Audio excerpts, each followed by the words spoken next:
Who is your biggest, imagine if they stayed, athlete in the city of Cleveland amongst all three sports? Who is this Dylan Powell, by the way? I don't know. I like the question, but He's just a guy. I mean, just a random dude. He's got 60,000 followers. And this was sparked in our group chat when Tyvis kind of dropped it. He got more than I got. So by the way, but I mean, he's not like a super famous. The blue check mark is now meaningless. Yes. It sucks. Not because I need to feel like I'm better than somebody else, but because you knew somebody had a level, at least some level of credibility as a legitimate source, and now it's just random, which I hate. Yeah. But enough about that. So he asked that question. Obviously, it was something that took off. It was a good question. So Earl asked us to pick our guys. Who did Tyvis say again? He said Tyvis said Ricky Davis. Ricky Davis, which is absurd. That's Ricky Davis. That's Tyvis. That's not even the best answer from that team, Earl. Tyvis is just crazy. That's not even the best answer all from right, that team. G, well, who you got? Who's your guy? You You want somebody else to go first? Nah, Okay. Listen, for me, it was Kyrie Irving because I felt He was one of my two. If he stayed, like, he could have ended his career out. And, like, think about all the years that him and LeBron could have legitimately played together. And I thought the Warriors was coming to an end. I thought they just got frustrated and imploded. But when he left, it was kind of a thing where I believe truly that LeBron would have always stayed if Kyrie would have stayed. Because he didn't even want Dan Gilbert to trade him. If he would have stayed, I think he would have retired as a Cav and never went to Cav and went to the Lakers. But I think after that, he kind of thought, like, well, it's kind of dry again. Here we go back to the old school Cav. So I'm going to go with Kyrie. So great choice. I've heard from a couple people that LeBron was out no matter what after that season, which is why they traded Kyrie to try to get some assets back. So I'm not sure that necessarily plays, and that's part of the reason why I didn't pick Kyrie. He was my second choice. Manny Ramirez was my first choice. He left after the 2000 season, and he was phenomenal in Cleveland, obviously.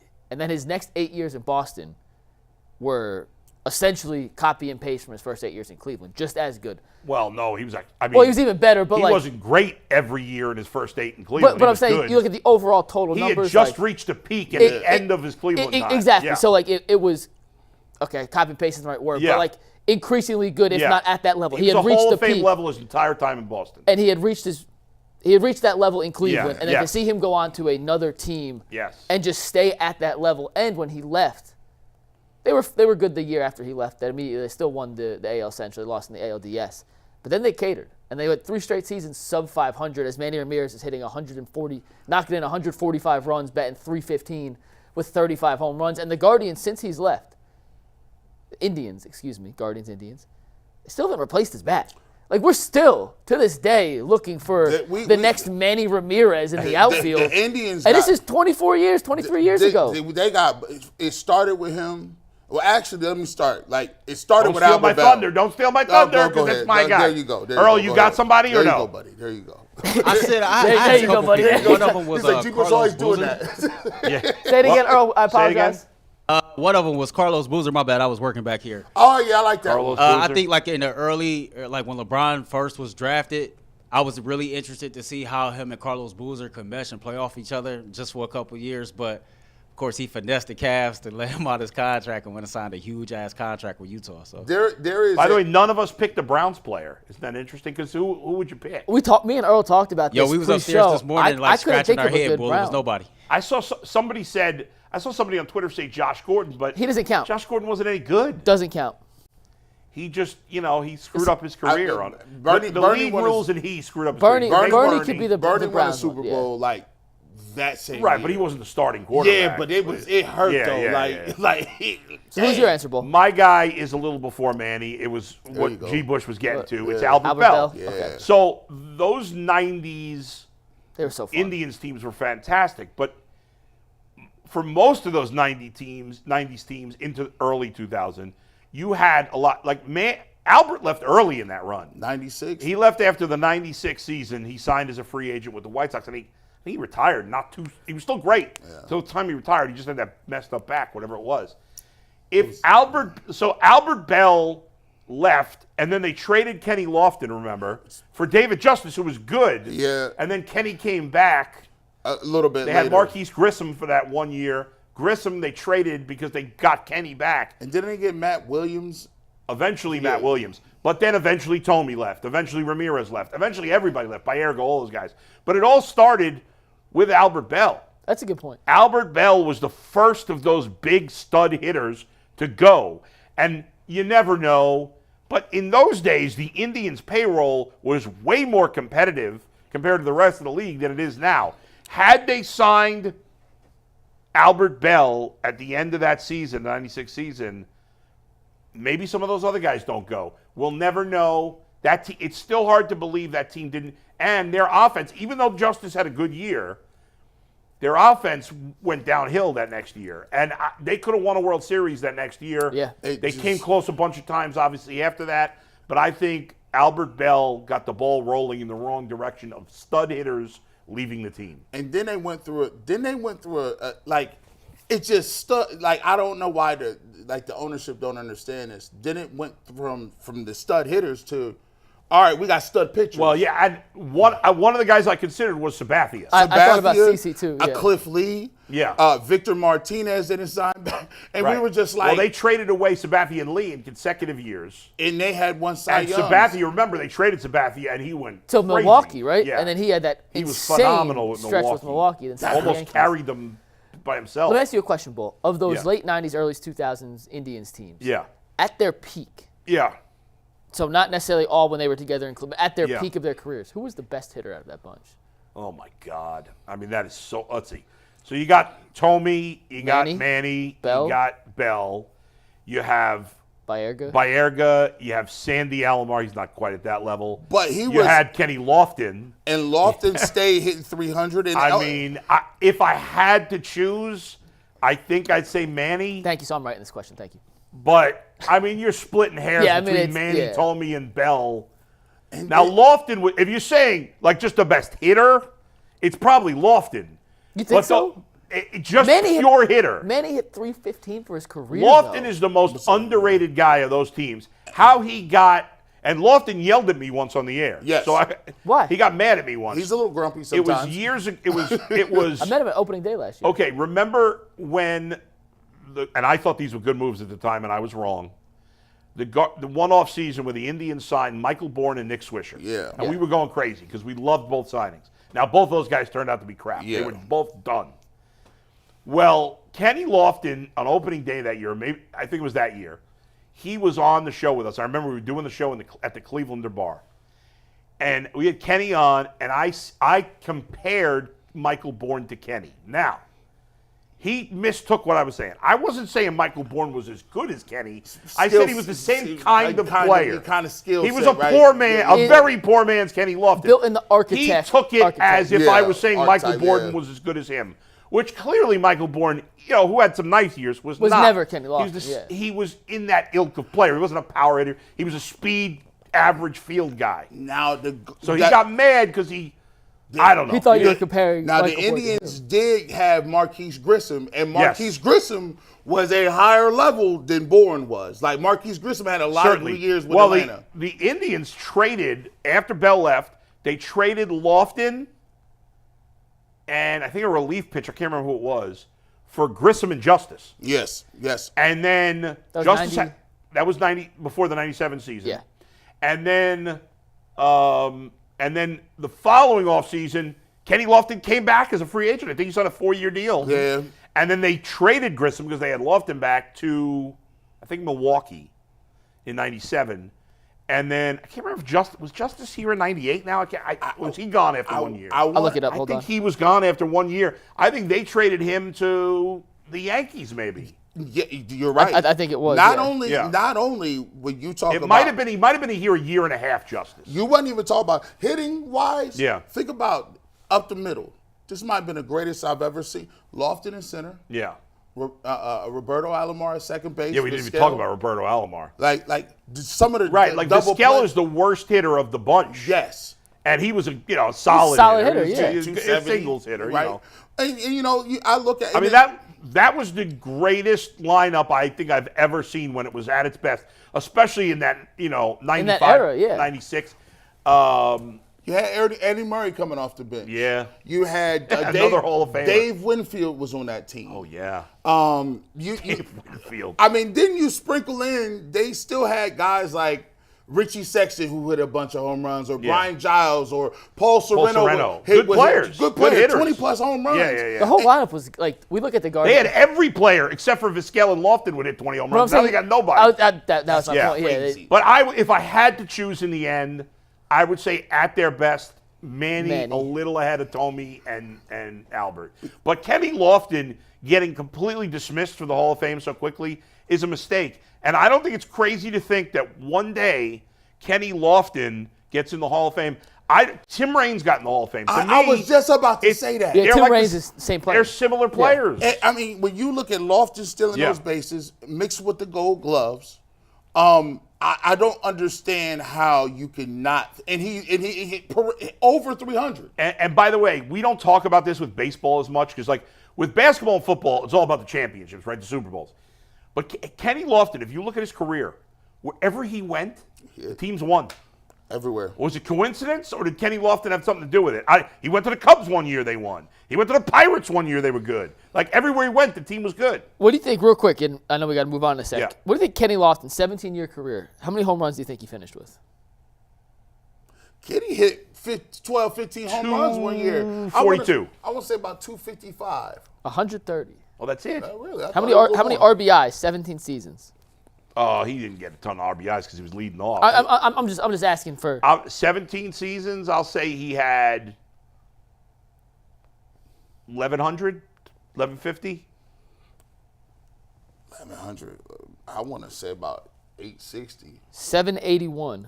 Wow. Career batting average. 291. Very close. 289.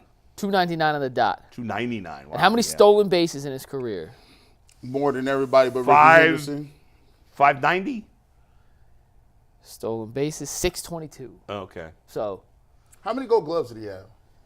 Gold Gloves, 1, 2, 3 Gold Gloves. Yeah. I mean, 3 Gold Gloves. He finished second in Rookie of the Year voting. He was a top 15 MVP finisher 3 times and a 1, 2, 3, 4, 5, 6-time All-Star. And you look at some of his advanced stats were good. Yeah, really, really good. And he was one of the only baseball players to ever have a signature Nike shoe deal. Yes. Like his swag was off the charts. Yeah, like Griffey, you don't get. That's why Griffey is the swaggiest baseball player ever. It's not even close. Not even close. Gee, don't even dare say that. No. Griffey was like, King Griffey Jr. was so big, like he single-handedly had black people playing baseball. I would argue Griffey is the only non-basketball player that is on the all-time swag list. Like he's like there. There's no football. Is there a football player on the all-time? Dion. Yeah, Dion. Yeah, all right, Dion's there. Yeah. But Griffey. But it's Griffey, Dion, and then it's basketball. Then it's all basketball even players. the way he wore it, Griffey was the first dude to not have tight baseball pants that came down over his cleats. Right. He had signature Nike cleats. Like Griffey wore his hat backward, bro. The way he swung the bat was just so pretty. I was gonna say it looked like every time he was gonna hit a home run. His swing is on the Mount Rushmore of just prettiest things in sports. He did. Well, lefties just in general. But his swing in particular. His was great. Darryl Strawberry had a great swing. Yeah, I like that. In terms of righties, I think my favorite swing of all time is Frank Thomas. He had a great righty swing. Because I love Gary. Sheffield's was good too. I like Dante Bichette. Oh yeah. Craig Counsell? Or Mickey Tettleton. Like, I love the way he used to hold the bat like this, bro. I'm like, how do you get the bat through this? Like, do you remember Brett Butler? He used to hold the bat like the middle of the bat. Oh, yeah. He would be bunting. He did chop hits. He was, I don't remember him. Back in those days, guys actually bunted for hits. Now you don't really see that much, but. We should do the Mount Rushmore of just prettiest sports things in the world. Yeah. In the history of sports. Like Griffey, I mean, everybody loved Ken Griffey Jr. And then he got traded to Cincinnati, and he was great his first year, and then he just couldn't stay off the injured list. It was crazy. Like for me, he was like, I'm like, man, this dude, like, he was it. Like, if he stayed healthy, is he in the conversation for greatest baseball players of all time? 100%. Yeah, he's already in that. He's one of the greatest baseball players ever, even with the injuries. That's why it's so tough when, like, it's so hard when you talk about Bonds. Like, 'cause you got to think about it. Bonds had already won like 4 MVPs. He was all before the steroids. Prior to even getting big. But Barry Bonds was like, I used to feel like him and the Pittsburgh Pirates used to just play the Braves every day. Right. His numbers were silly. When he was there, I mean, they had Bonilla. Their outfield was Barry Bonds, Bobby Bonilla, and Andy Van Slyke, which was a great outfield. And then they had Terry Pendleton. Didn't he play third base? He played some third base for them. I liked it. I loved, I'm not gonna lie. My dad used to back in the day, the Indians were trash. He used to, his hot stove teams, he used to take us all the time to Three Rivers to watch the Pirates. And even before that, the 70s Pirates into the early 80s with Dave Parker and Willie Stargell. But anyway, we're getting off track here. I know people are dying to hear a 70s Pirates commentary 40 years later. Oh, what's up? Those are our guys. Actually, man, the chat is really having fun with this. The chat been in a good mood, being goofy amongst each other all day. I thought Carlos Boozer was a good one. CC Sabathia was a good one. Manny Ramirez. My heart still hurts that Manny did not retire with the Cleveland Indians / Guardians, but whatever the case may be. I feel like we missing something. I was trying so hard to find somebody with the Browns. Giving some examples in the chat? Let me go through and check. I was thinking hard on somebody with the Cleveland Browns, and I couldn't. Most of them are with the Indians. Go figure, right? Yeah, well, in football, like the Browns in the last 25 years haven't had that many great players.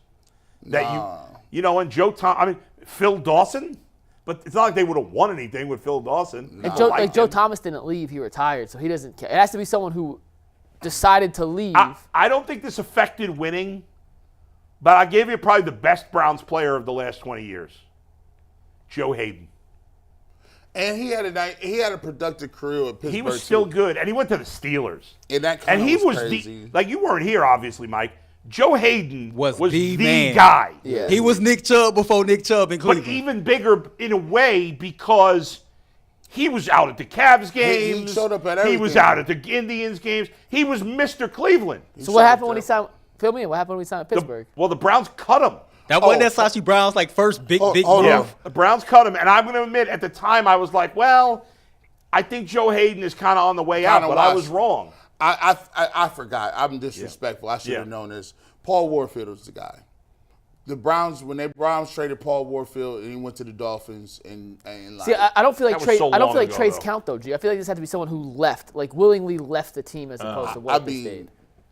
That is and then I think they traded him for Mike Fitz. Well, Director Steve count Kyrie because he got traded. Director Steve has a submission. Director Steve, go ahead. Steve can name it. He said Paul Brown. Yeah. That was it. Hey, good job. You know why Paul Brown is a good one? Think about my life's trajectory working in Cleveland. Because if Art Modell hadn't done the dumbest thing ever and two of the dumbest things ever, take the Browns out of Cleveland and fire Paul Brown. Had he not fired Paul Brown and had Paul Brown been a Brown his entire career, then I would have grown up a Cleveland Browns fan. Damn. The only reason I'm a Bengals fan is because Paul Brown went to the Bengals. My dad was a Browns fan when he was a kid because he loved Paul Brown and he loved Jim Brown, but he was so obsessed with Paul Brown that when he started that he shunned the Browns and went to the Bengals when he started the Bengals. Paul Brown my dad said Paul Brown was so popular, he thought that's why they called him the Browns. Right. I think there's a lot of people that think that. So there's Paul Brown Tiger Stadium in Massillon, Ohio. It's named after him. There's Paul Brown Tiger Stadium in Cincinnati. And people think that Paul Brown is the reason the Browns are the Browns. Yeah. That's kind of crazy. It is amazing. He was just an all-time legend and the inventor of the forward pass. Yeah, and the only thing I'll say, obviously everybody hates Art Modell, and he deserves that hate for Paul Brown and for mostly taking the team. He does deserve some love. I can't believe I'm saying this, because he was putting black players on the Browns before most teams were, and not just one guy. And made Ozzie Newsome the greatest GM arguably ever. So he deserves credit in that Separate the area. art and the artist in this case, Just like we separate other guys and say, hey, this is a lot of good guys who did some bad things. He was a bad guy who did do some good things, too. And by the way, after watching a lot of documentaries and going through it, the city of Cleveland screwed him a little bit. The city of Cleveland did screw Art Modell a little bit when it came to like, oh yeah, like you giving stadiums out, and then all of a sudden it's like, Yeah. and Art Modell Right. put a lot of his own money into the city. Art Modell wasn't that wealthy, but Art Modell would give money. He's giving money for this, putting his own money down, and I can see why he was upset. But he was also a terrible businessman. Yes. But if he had not taken the team out of Cleveland, he would have been thought of as great. Yeah. Even with the Paul Brown thing, had he just sold the team at that point to somebody else in Cleveland, people wouldn't think of him in a bad way. But he did it to himself ultimately. He got rid of Paul Brown. Yeah. He got rid of Bernie. Yeah. He got rid of Belichick. And the Browns. And the Browns. That's right. Hey, y'all ever think how historically, we always talk about historically the Browns wide receivers being so bad. Yeah. Browns wide receivers was so bad that he went to a bank to borrow money for Andre Rison. Yeah. That's true. That's crazy. Yeah. And we already talked about it. All the Browns' best receivers got black and white pictures. You missed Yeah, that that's not a yesterday, good. That's not That's a good. not a good thing. No. bro. No. All right, what's next?